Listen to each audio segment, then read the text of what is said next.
भगवान मनुष्यों का भाग्य कब लिखते हैं?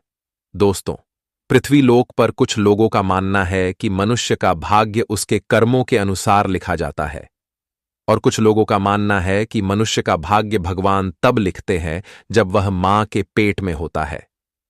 तो वही कुछ लोगों का मानना है कि मनुष्य का भाग्य मृत्यु के बाद लिखा जाता है।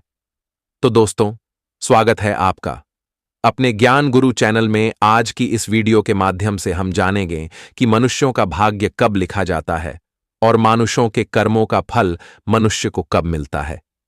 तो मित्रों, आइए जानते हैं कि गरुड़ पुराण में इस विषय में क्या चर्चा की गई है, और उसके बाद हम जानेंगे कि इस विषय पर चाणक्य नीति में क्या लिखा गया है और भगवान श्री कृष्ण ने भागवत गीता में क्या कहा है।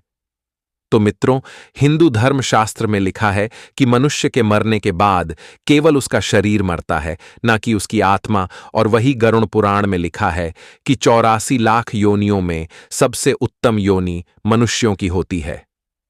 तो मित्रों, मनुष्यों को उसके कर्मों के अनुसार उसे अगले जन्म में योनि मिलती है। अगली योनि प्राप्त करने का मतलब यह है कि इस जन्म में मनुष्य जो भी कर्म करता है उसे उसी आधार पर अगले जन्म में उसे योनि मिलती है। जो मनुष्य किसी पराई स्त्री को गलत नजरों से देखता है, अर्थात पराई स्त्री के साथ संबंध बनाता है, उसे अगले जन्म में राक्षस योनि में जन्म मिलता है। और जो भी व्यक्ति हिंदू होते हुए भी भागवत गीता और हिंदू देवी देवताओं को नहीं मानता और हिंदू देवी देवताओं का अपमान करता है, उसे अगले जन्म में कुत्ते की योनि में जन्म मिलता है।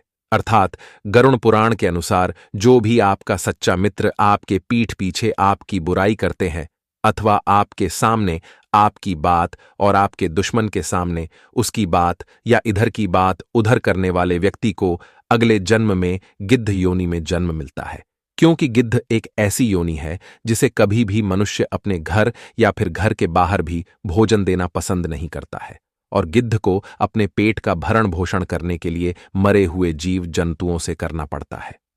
तो मित्रों, मनुष्य को कभी भी अपने देवी देवताओं का अपमान नहीं करना चाहिए। मनुष्य द्वारा इस जन्म किए गए कर्म अर्थात दुष्कर्म, इन दोनों का फल अगले जन्म में जन्म से पहले गर्भ में ही तय कर दिया जाता है। मित्रों, गरुड़ पुराण के अनुसार मनुष्य अपने कर्म से मृत्यु के बाद मिलने वाले कष्टों को भी बदल सकता है। और मित्रों, गरुड़ पुराण के अनुसार जब मनुष्य गर्भ में रहता है तो उसे कुछ चीजें उसके भाग्य में लिख दी जाती है, जैसे विद्या, धन संपत्ति, कर्म, मृत्यु। ये सब चीजें उसे गर्भ में ही दे दी जाती है। अर्थात बच्चा जब गर्भ में रहता है तो उसका जीवन मरण, ज्यादा आयु या फिर कम आयु, ये सारी बातें उसके भाग्य में लिख दी जाती हैं। अर्थात मनुष्य को उसके द्वारा किए गए कर्मों का फल इसी जन्म में भोग के जाना है। तो मित्रों, मनुष्य को उतना ही कर्म या कुकर्म करना चाहिए जितना वह इस जन्म में भोग सके। मित्रों, गीता के अनुसार मनुष्य अपना जीवन खुद तय करता है। मनुष्य का जीवन उसके कर्मों पर तय होता है, जैसे मनुष्य की सोच, व्यवहार, चरित्र, चाल, चलन इत्यादि। मित्रों, भाग्य और कर्म में से सबसे महत्वपूर्ण कौन होता है? चलो हम आपको बताते हैं। तो मित्रों, कुछ महापुरुषों का मानना है कि भाग्य ही सब कुछ है, तो कुछ ज्ञानियों का मानना है कि कर्म ही सब कुछ है। लेकिन मित्रों, सत्य तो यह है कि कर्म पर हम नियंत्रण कर सकते हैं, लेकिन भाग्य पर हम नियंत्रण नहीं कर सकते। तो इसीलिए हमें अपने इस छोटे से जीवन में कर्म करते रहना चाहिए, फल की चिंता नहीं करनी चाहिए। क्योंकि भागवत गीता में लिखा है कि जो व्यक्ति बिना फल की चिंता किए ही कर्म करते जाता है, उसे एक दिन फल जरूर मिलता है। और भाग्य का क्या है?